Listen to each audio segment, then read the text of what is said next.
Hello everyone, welcome to exponential academy. मैं जूही मित्तल और आज हम करेंगे डिटर्मिनेंट्स के कुछ क्वेश्चंस जो कि 1 मार्क क्वेश्चंस होंगे, जो कि इस बार बोर्ड 2020 में भी आए हैं कुछ क्वेश्चंस। तो कुछ सिलेक्टेड क्वेश्चंस लिए हैं बोर्ड 2020 से और कुछ इम्पॉर्टेंट क्वेश्चन। तो देखते हैं क्या है वो क्वेश्चंस।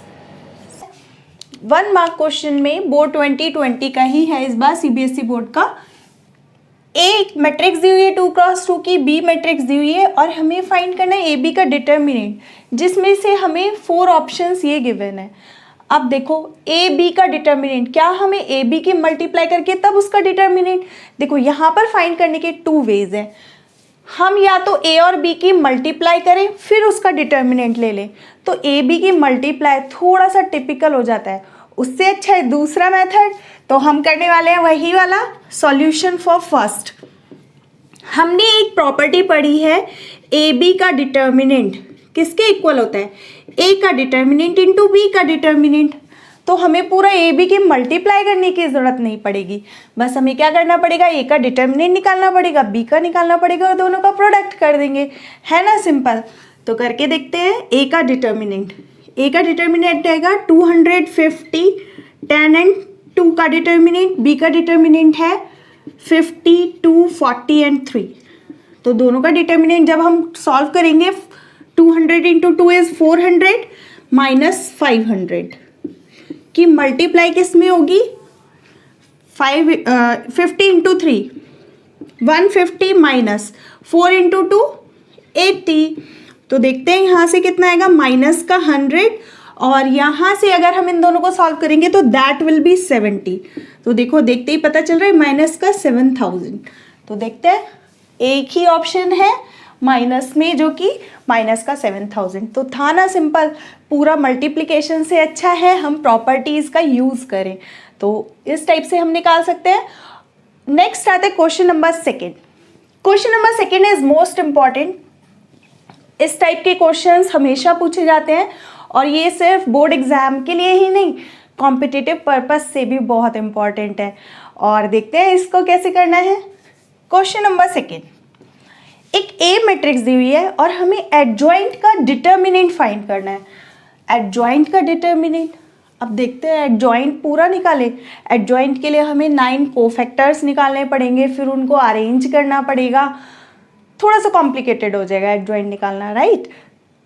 तो यहाँ पर भी ट्रिक यूज करते हैं। ट्रिक है डिटर्मिनेंट हमें निकालना है किसका, एडजॉइंट ऑफ ए का। यही तो लिखा हुआ था, determinant of adjoint of A. यही चीज थी ना, उसको हम ऐसे लिख सकते हैं, डिटर्मिनेंट ऑफ एडजॉइंट ऑफ ए।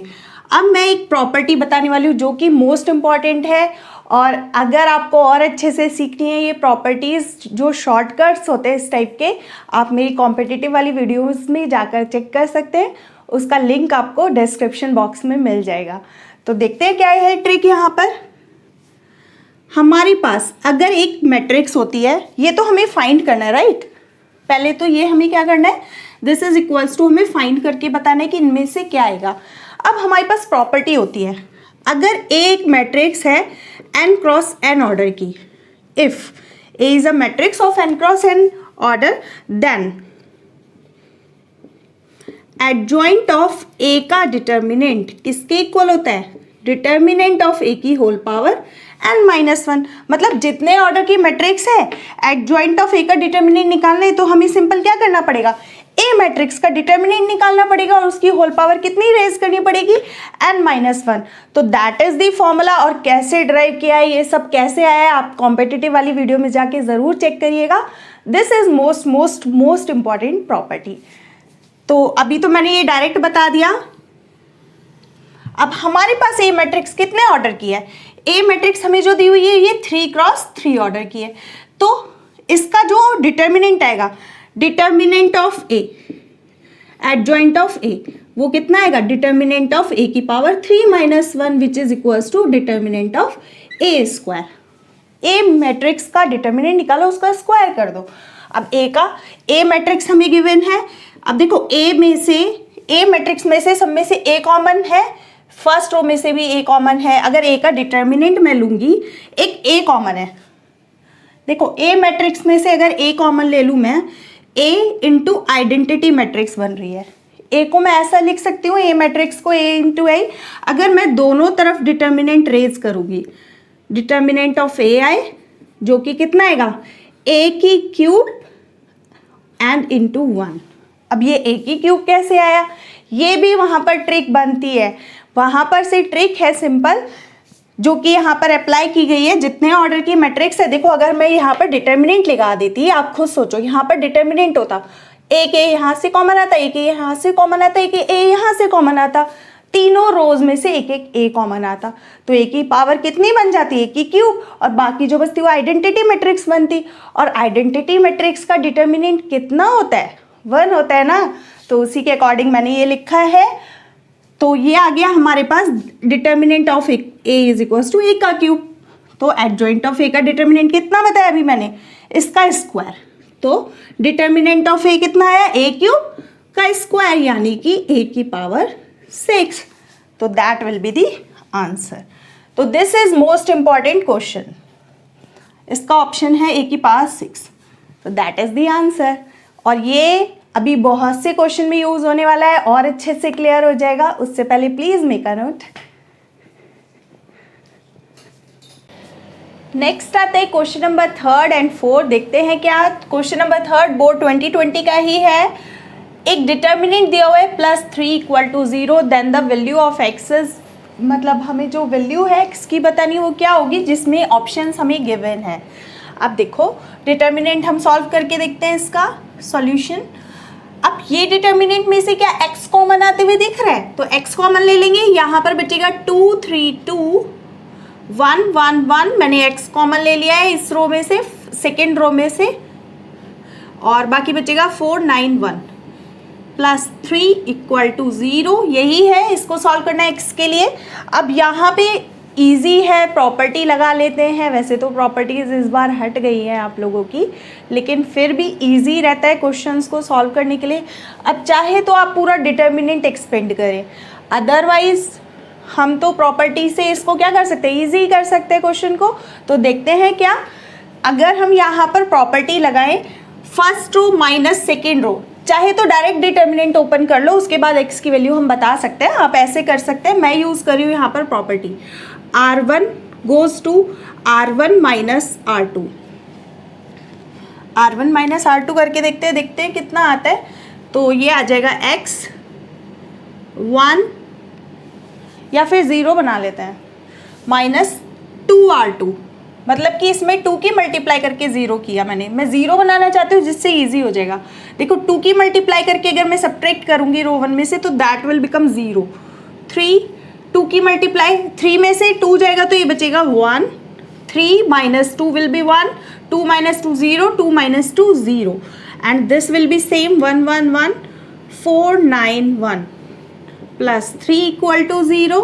और यहाँ से हम सिंपली क्या कर सकते हैं, एक्सपेंड कर सकते हैं रो 1 के अलॉन्ग, तो प्लस माइनस प्लस, तो ये आ जाएगा माइनस का x, कट करोगे तो दैट विल बी व्हाट 1 - 4, 1 - 4 +3 = 0। यहाँ से ये भी माइनस का 3 आएगा तो प्लस हो जाएगा, तो दैट मीन्स x + 3 = 0, x = -3, ये 3 हो जाएगा, माइनस माइनस प्लस का 3x, तो x = कितना आ गया -1। एज सच कुछ आना चाहिए, 1 - 4 इज -3, माइनस ये +3 हो गया, +3 बिल्कुल ठीक है। तो x = -1 should be the answer, that is the answer. C option is the correct option, ठीक है। तो ये था फर्स्ट थर्ड वाला। Next fourth is most important, fourth one is most important, board में नहीं आया हुआ है लेकिन ये बहुत ही इंपॉर्टेंट है। जो कि क्या कहते हैं क्वेश्चन, एक ए मैट्रिक्स दी हुई है, find the value of determinant of A की पावर 5, मतलब हमें फाइंड करना है डिटर्मिनेंट ऑफ ए की पावर 5 या फिर and determinant of A square. अब ए की पावर 5 का डिटर्मिनेंट मतलब ये फाइंड करना है, तो क्या हमें ए की 5 टाइम्स मल्टीप्लाई करनी पड़ेगी? नो, यहाँ पर मैंने भी एक लॉजिक बताया था, वही इंपॉर्टेंट पॉइंट है जो कि आप मेरी कॉम्पिटिटिव वाली वीडियो में देख सकते हैं, लेकिन मैं यहाँ पर भी एक्सप्लेन कर रही हूँ। अगर हमें a की पावर n का डिटर्मिनेंट निकालना है, दैट इज इक्वल टू हम a का डिटर्मिनेंट निकाल दें बस और उसकी पावर n रेज कर दें, that is same, there will be no change. तो मतलब a की मल्टीप्लाई अब हमें n टाइम्स नहीं करनी, हमें सिंपल क्या करना है, डिटर्मिनेंट a निकालना है और उसकी पावर n रेज कर देनी है।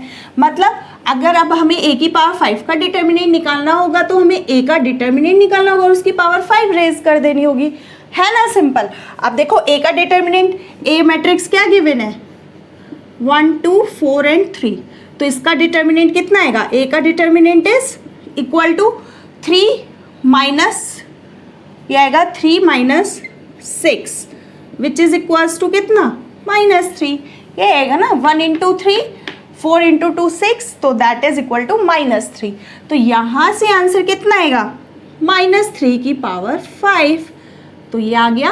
और माइनस की पावर कुछ भी अगर ऑड नंबर है तो वो माइनस का आएगा और अगर इवन नंबर होगा तो प्लस का आएगा, तो यहाँ से आ जाएगा -3 की पावर 5, तो that will be the answer. इसको सॉल्व करके अगर ऑप्शन दिया हुआ है तो आप सेलेक्ट कर सकते हो, मल्टीप्लाई थोड़ा सा और करना पड़ेगा, अदरवाइज ऐसे भी दे सकता है क्वेश्चन। तो ये हो गया ना सिंपल वे में। तो ये था question number 4 which is most important. Similarly we can find determinant of A square का डिटर्मिनेंट जो कि किसके डिटर्मिनेंट के स्क्वायर के होगा, ए डिटर्मिनेंट के स्क्वायर के, और ए का डिटर्मिनेंट अभी हमने निकाला कितना आया था -3 का स्क्वायर। अब देखो यहाँ पर -3 का स्क्वायर है तो ये प्लस का आने वाला है, ये नेगेटिव तो आएगा नहीं, तो यानी कि 3 का square which is equal to 9। तो है ना simple, please make a note. Next आते हैं क्वेश्चन नंबर 5 जो कि है if A is a square matrix of order 3, एक मैट्रिक्स है स्क्वायर मैट्रिक्स जिसका ऑर्डर है 3 यानी कि 3 क्रॉस 3 ऑर्डर की मैट्रिक्स है, देन हमें 5a का डिटर्मिनेंट दिया हुआ equal to ka, this is most important question. Then write the value of k, तो हमें k की वैल्यू बतानी है, मोस्ट इंपॉर्टेंट क्वेश्चन। यहां से भी ट्रिक लगेगी। अब देखो a का ऑर्डर, अब मैट्रिक्स तो गिवन नहीं है, हम 5a का डिटर्मिनेंट कैसे निकालेंगे, ट्रिक ही तो लगानी पड़ेगी, इसके अलावा तो कोई ऑप्शन है ही नहीं। तो देखते हैं क्या है ट्रिक। अब एक मैट्रिक्स दी हुई है जिसका ऑर्डर है 3 क्रॉस 3, राइट। हमें साथ में गिवन है 5a का डिटर्मिनेंट कितना है, ka का डिटर्मिनेंट, ka का डिटर्मिनेंट, हमें k की वैल्यू बतानी है, find the value of k की वैल्यू फाइंड करनी है, राइट। तो यहाँ पर एक ट्रिक आती है जो कि है if a is a matrix of n cross n order. अब जनरल एक फॉर्मूला बताने जा रही हूँ मैं जो कि यूजफुल होगा सभी क्वेश्चंस के लिए इस टाइप के। तो देखते हैं क्या, अगर एक मैट्रिक्स है A जिसका ऑर्डर है n क्रॉस n और हमें फाइंड करना है ka का डिटर्मिनेंट, तो वो कितना होगा।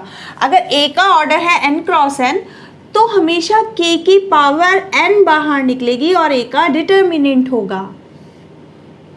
मतलब अगर k कोई कांस्टेंट है, जैसे यहाँ पर 5 है, k एक वैल्यू दी हुई है हमें जो कि एक रियल नंबर कोई भी नंबर हो सकता है, तो यहाँ पर एक नंबर है जो कि एक कांस्टेंट वैल्यू है और उसकी मल्टीप्लाई a मैट्रिक्स में अगर हम उसका डिटर्मिनेंट निकाल रहे हैं तो जितने ऑर्डर की मैट्रिक्स है n क्रॉस n ऑर्डर की है तो k की पावर n बाहर आएगी और बाकी जो बचेगा वो a का डिटर्मिनेंट होगा।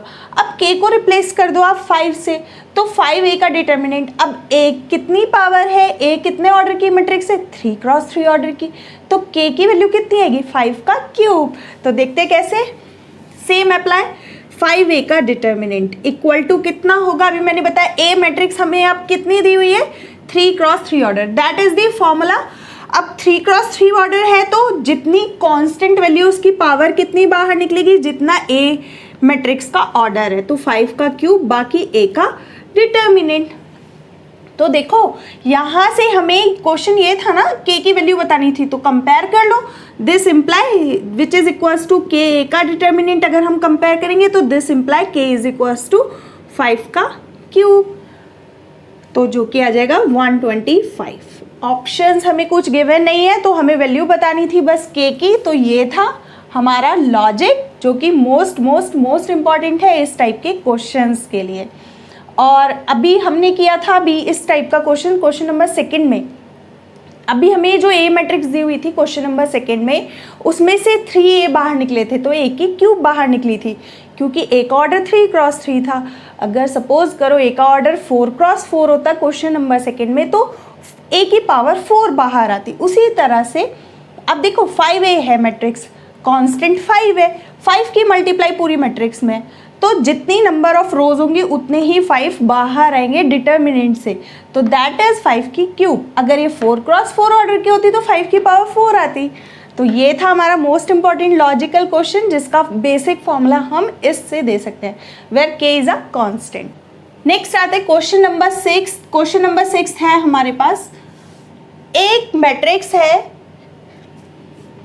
ए मैट्रिक्स दी हुई है हमें, cos theta minus sine theta and sine theta cos theta, sine theta cos theta, हमें ये मैट्रिक्स दी हुई है और हमें एडजॉइंट ऑफ ए का डिटर्मिनेंट निकालना है। तो अभी मैंने बताया था क्या एडजॉइंट ऑफ ए का पूरा डिटर्मिनेंट, एडजॉइंट कैसे निकलेगा। अभी तो एडजॉइंट ऑफ ए का डिटर्मिनेंट मैंने बताया था, ए का डिटर्मिनेंट का अभी जस्ट बताया था, ए का एडजॉइंट ऑफ ए का डिटर्मिनेंट इक्वल टू कितना होगा, ए डिटर्मिनेंट की होल पावर, जितना ए का ऑर्डर कितना है 2x2, तो 2 - 1, अभी फॉर्मूला बताया ही था, ठीक है। तो ये कितना आ जाएगा एडजॉइंट ऑफ ए का, क्योंकि ऑर्डर 2x2 है इसलिए 2 - 1, तो ये बचेगा ए का डिटर्मिनेंट। एडजॉइंट ऑफ ए का डिटर्मिनेंट मतलब कितना आ जाएगा, this imply adjoint of A का determinant is equals to A determinant, और ए का डिटर्मिनेंट निकालो यहाँ से, that is equals to cos square theta minus minus plus sine square theta which is equals to 1। तो एडजॉइंट ऑफ ए का determinant भी क्या आ गया, जो कि ए का डिटर्मिनेंट है, विच इज इक्वल्स टू 1। तो हम यहाँ पर आंसर लिख सकते हैं कितना, दिस इज इक्वल्स टू 1। तो ये भी था एक important question, please make a note. Next आते हैं क्वेश्चन नंबर 7। यहाँ पर भी इम्पॉर्टेंट कुछ होने वाला है। एक ए मैट्रिक्स गिवन है हमें और उसी मैट्रिक्स का इन्वर्स भी गिवन है हमें, और हमें x की वैल्यू फाइंड करनी है। मतलब क्या हमें इस मैट्रिक्स का पूरा ए इन्वर्स निकाल के तब दोनों को इक्वल रखना पड़ेगा। एक लॉजिक तो ये बनता है कि हम इस मैट्रिक्स का इन्वर्स निकालें और उसको दोनों को कंपेयर कर लें, लेकिन थोड़ा सा लेंदी हो जाएगा। उससे बेटर एक ट्रिक आती है, यहाँ पर देखते हैं क्या, सॉल्यूशन 7th। अब हमें पता है A inverse is equals to किसके होता है, आइडेंटिटी मैट्रिक्स के। सेम मैट्रिक्स की अगर उसके इनवर्स से मल्टीप्लाई की जाए तो वो आइडेंटिटी मैट्रिक्स होती है। तो यही वर्क करने वाला है, मोस्ट इम्पॉर्टेंट। ए मैट्रिक्स हमारे पास क्या है, 2x 0 x ए मैट्रिक्स हो गई। ए इनवर्स कितनी है 1 - 1 0 2, और that is equal to same order की आइडेंटिटी मैट्रिक्स 1 0 0 1।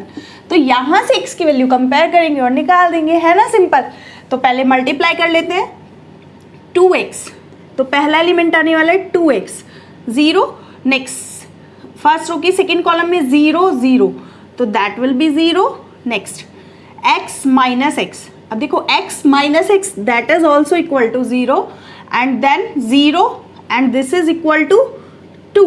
देखो 0 एंड 2x, तो ये आ गया 2x which is equals to 1 0 0 1। और देखो आइडेंटिटी बन गई ना बिल्कुल। और देखो बस कंपेयर करना है, 2x इक्वल टू 1 कंपेयर कर दो, दोनों में से कोई भी इक्वेशन रखो यही आएगा। तो x इज इक्वल्स टू, हमें यहाँ से देख सकते हैं, this implies 2x is equals to 1, x is equals to half. तो ये आ गई x की वैल्यू, है ना कितना सिंपल फॉर्म। और पूरा मल्टीप्लाई करते बहुत ही लेंदी हो जाता, तो यहाँ पर ये ट्रिक्स होना बहुत ज़रूरी है। आपको हर बेसिक चीज़ पढ़ना ज़रूरी है क्वेश्चंस को इजीली सॉल्व करने के लिए। तो ये हो गया question number 7th which is an important question. Next आता है A inverse. Write A inverse for A is equals to this. Question number 8। अब ए के लिए ए इनवर्स निकालना है। 2x2 के लिए मैंने कॉम्पिटिटिव वाली वीडियो में बताया हुआ है एक शॉर्टकट, जिसको हम अप्लाई करके क्या निकाल सकते हैं, सेकेंड्स में इनवर्स निकाल सकते हैं। तो वही मैं अप्लाई करने वाली हूँ। एक मैट्रिक्स दी हुई है 2513। अब या तो आप पूरे कोफैक्टर्स निकालो, उसको अरेंज करके ट्रांसपोज करके जैसे एडजॉइंट निकालते हो, और फिर डिटर्मिनेंट, वही वाला प्रोसेस करो। अदरवाइज हमें पता है A inverse is equals to कितना होता है, adjoint of A upon determinant of A, यही होता है ना। तो हम यही फॉर्मूला अगर देखें ए का इन्वर्स ही निकालना है ना, तो एडजॉइंट ऑफ ए, अब एडजॉइंट ऑफ ए का शॉर्टकट होता है, एडजॉइंट ऑफ ए निकालने का क्या शॉर्टकट है, बस डायगोनल्स के एलिमेंट को इंटरचेंज कर दो और बाकी दो के नॉन डायगोनल एलिमेंट्स के आगे माइनस साइन रख दो। अगर आपको ये नहीं समझ में आता, कॉम्पिटिटिव वाली वीडियो में जाके ज़रूर चेक करिएगा। तो यह है यहाँ पर एडजॉइंट ऑफ ए, डायरेक्ट में लिख सकती हूँ 3 2 -5 -1, तो that is the adjoint. And determinant of A is कितना आएगा, 6 -5, तो दैट इज इक्वल टू कितना हो जाएगा, 1। तो यानी कि A inverse is equals to कितना आ गया, adjoint of A upon determinant of A, तो ए इनवर्स हमारे पास आ गया 3 2 -5 -1, सिंपल। तो ये था मोस्ट इम्पॉर्टेंट, ये भी है ट्रिक कि यहाँ पर एडजॉइंट हमने कैसे निकाला। Please make a note. Next आता है क्वेश्चन नंबर 9, जो कि कहता है for what value of x the matrix is singular. X की किस वैल्यू के लिए ये मैट्रिक्स सिंगुलर हो गए। अब सबसे पहले यहाँ पे इम्पॉर्टेंट है आपको पता होना कि मैट्रिक्स कब सिंगुलर और कब नॉन सिंगुलर होती है। मैं फिर भी बता देती हूँ, अगर किसी मैट्रिक्स का डिटर्मिनेंट 0 होता है, एक ए मैट्रिक्स है जैसे कि मैट्रिक्स है, अगर इसका डिटर्मिनेंट 0 होता है तो हम A matrix is called singular matrix, A is called singular matrix, ठीक है। अगर ए का डिटर्मिनेंट 0 नहीं होता तो A is called non singular matrix. तो सबसे पहले ये पता होना ज़रूरी है सिंगुलर एंड नॉन सिंगुलर क्या होता है, नॉन सिंगुलर मैट्रिक्स, ठीक है। तो ये था इम्पॉर्टेंट यहाँ पर पॉइंट्स, ठीक है, कि कब मैट्रिक्स सिंगुलर है और कब नहीं है। तो क्वेश्चन है एक्स की किस वैल्यू के लिए सिंगुलर होगी, मतलब कि कब इसका डिटर्मिनेंट 0 होगा, एक्स की किस वैल्यू के लिए डिटर्मिनेंट 0 होगा। तो देखते हैं, डिटर्मिनेंट निकालते हैं। सपोज ये मैट्रिक्स है 9th में कर रही हूँ, डिटर्मिनेंट ले लेते हैं उसका 5 - x 2 4 x + 1, दिस डिटर्मिनेंट। अब इसको सॉल्व करेंगे तो इसको मल्टीप्लाई किया, 20 - 4x - 2x + 2, तो that will B 20 - 4x minus का 2x माइनस का 2, तो ये कितना आ जाएगा, 20 - 2 इज 18 माइनस का 6x। अब देखो सिंगुलर होने के लिए this determinant should be equal to 0, तो सबके आगे हम क्या रख देंगे, 0। तो x की किस वैल्यू के लिए क्या आ जाएगा, x की क्या वैल्यू आएगी, 6x इज इक्वल टू 18 3, तो x इज इक्वल टू जब 3 होगा तो ये डिटर्मिनेंट 0 होगा। तो x की किस वैल्यू के लिए डिटर्मिनेंट 0 होगा, अगर हम x को क्या रखेंगे, 3 रख देंगे, और रख के देख सकते हो आप, x को यहाँ पर 3 रखो तो दैट विल बी 2, और x को यहाँ पर अगर हम 3 रखेंगे तो 4, तो सेम यही रो बन गई। तो टू आइडेंटिकल रोज मतलब दैट डिटर्मिनेंट इज 0। तो यानी कि ये डिटर्मिनेंट कब 0 होगा, जब x की वैल्यू 3 होगी। तो ये था क्वेश्चन नंबर 9। क्वेश्चन नंबर 10 क्या कहता है, देखते हैं। क्वेश्चन नंबर 10 अब वो भी इसी से रिलेटेड है। For what value of k this has no inverse. अब k की किस वैल्यू के लिए इनवर्स एग्जिस्ट नहीं करेगा। अब हमें पता है कब इनवर्स एग्जिस्ट नहीं करता, जब डिटर्मिनेंट 0 होता है, क्योंकि डिटर्मिनेंट का डिवाइड हो जाता है ना।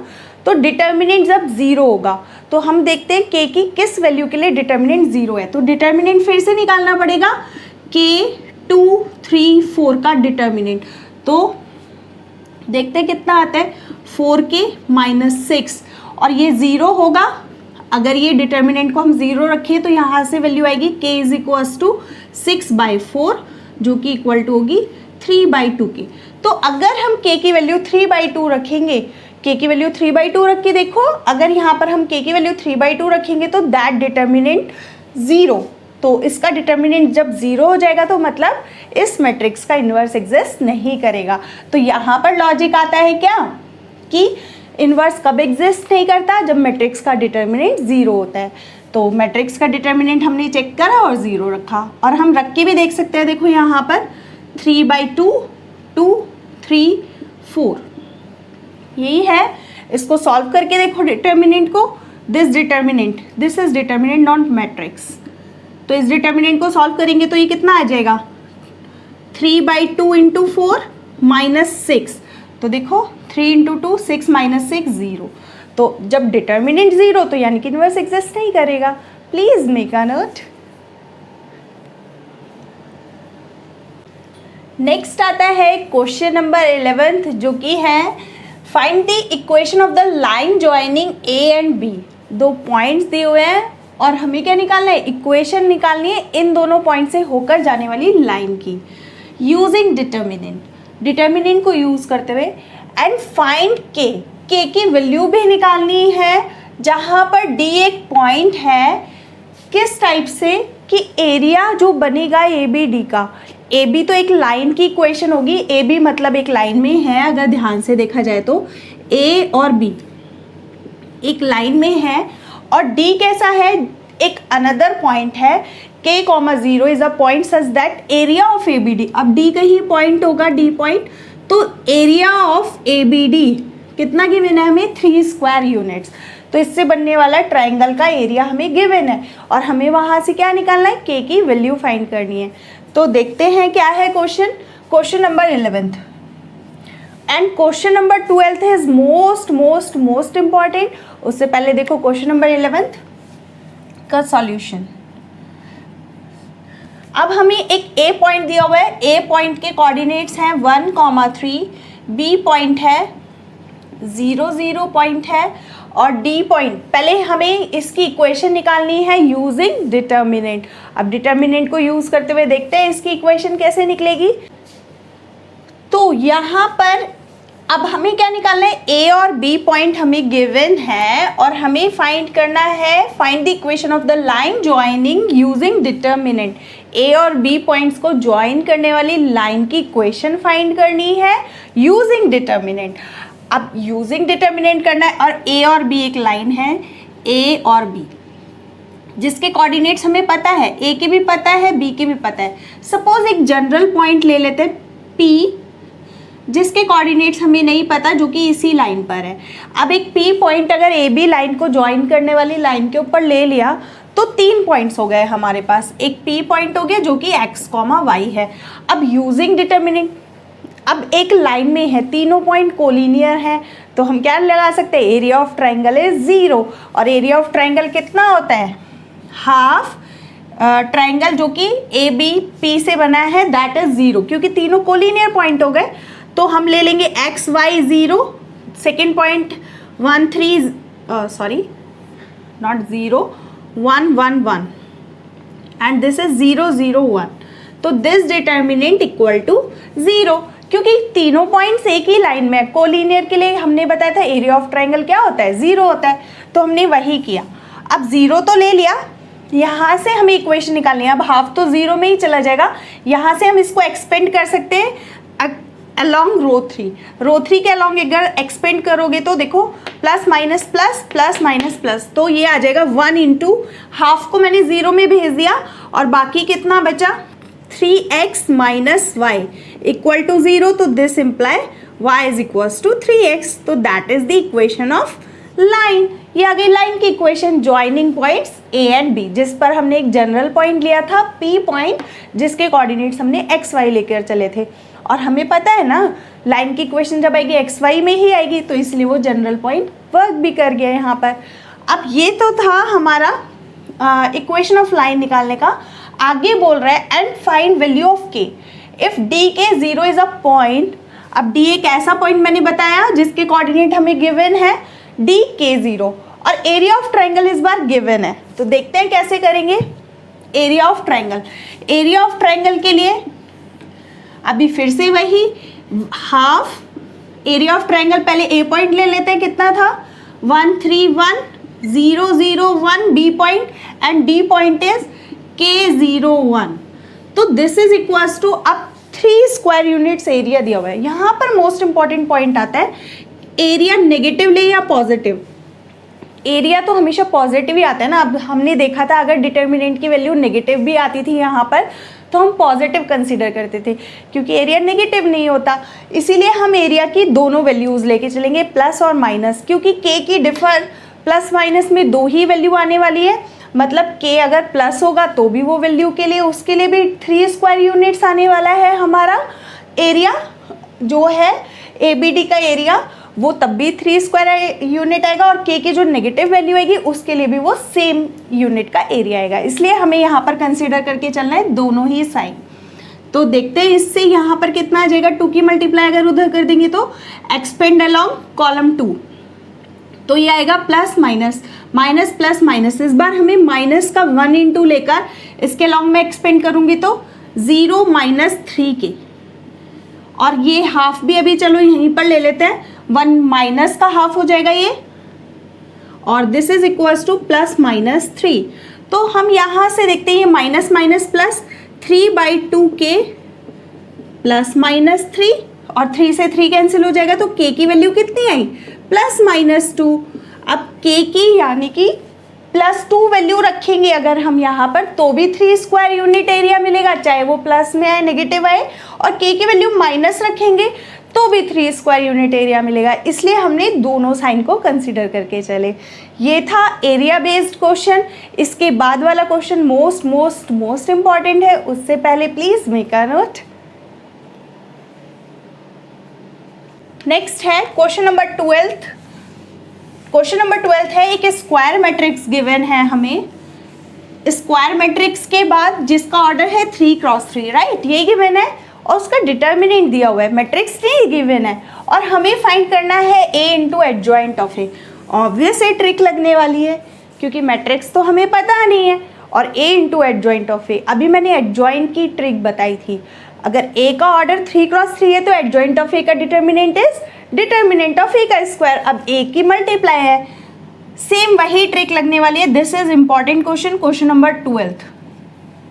हमें दिया हुआ है A मैट्रिक्स जिसका ऑर्डर 3x3 है and determinant of A is equals to 12, ये हमें गिवन है, और हमें फाइंड करना है A into adjoint of A का डिटर्मिनेंट। तो देखते हैं कैसे। हमारे पास अब यहाँ से भी ट्रिक आती है। अभी हमने देखा था एडजॉइंट ऑफ A का डिटर्मिनेंट इक्वल टू जितने ऑर्डर की मैट्रिक्स है उसमें से -1, यानी कि 3 - 1, तो हमने देखा था A का स्क्वायर।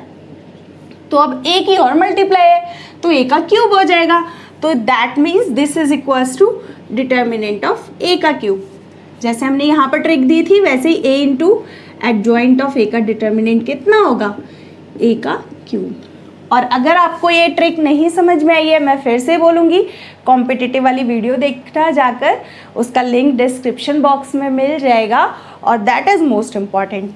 वहाँ पर मैंने जनरल फॉर्मूला भी बताया हुआ है आपको, वहाँ से आप चेक कर सकते हैं। तो A का क्यूब यानी कि डिटर्मिनेंट ऑफ A का क्यूब मतलब 12 का होल क्यूब, तो दैट इज़ द आंसर। तो यहाँ पर क्योंकि फॉर्मूला मिल जाता है हमें दिस वन, और जनरल फॉर्मूला भी मैं लिखवा देती हूँ यहाँ पर, A into adjoint of A का determinant if A is a matrix of n cross n order, if A is a matrix of n cross n order, then A into adjoint of A का determinant of A की whole power n। Adjoint में एक power कम होती है और A into होके वो as it is होती है। तो ये था मोस्ट इंपॉर्टेंट फॉर्मूला। तो यहाँ से आ गया हमारा दिस इज इक्वल्स टू 12 का क्यूब। अब ऑप्शन दिया है 12 का क्यूब, नहीं तो हम इतना भी छोड़ सकते हैं, पूरा कैलकुलेट करके दिखाने की ज़रूरत नहीं है। होप सो आप लोगों को समझ में आया होगा। तो ये थे डिटर्मिनेंट के important questions, 1 mark questions. Hope so आप लोगों को समझ में आए होंगे। अगर अभी भी कोई क्वेरी रहती है आप मुझे कमेंट सेक्शन में लिखकर पूछ सकते हैं, और अगर आपके लिए वीडियो थोड़ी भी हेल्पफुल रही हो प्लीज़ लाइक शेयर सब्सक्राइब करना नहीं भूलिएगा। Thanks for watching.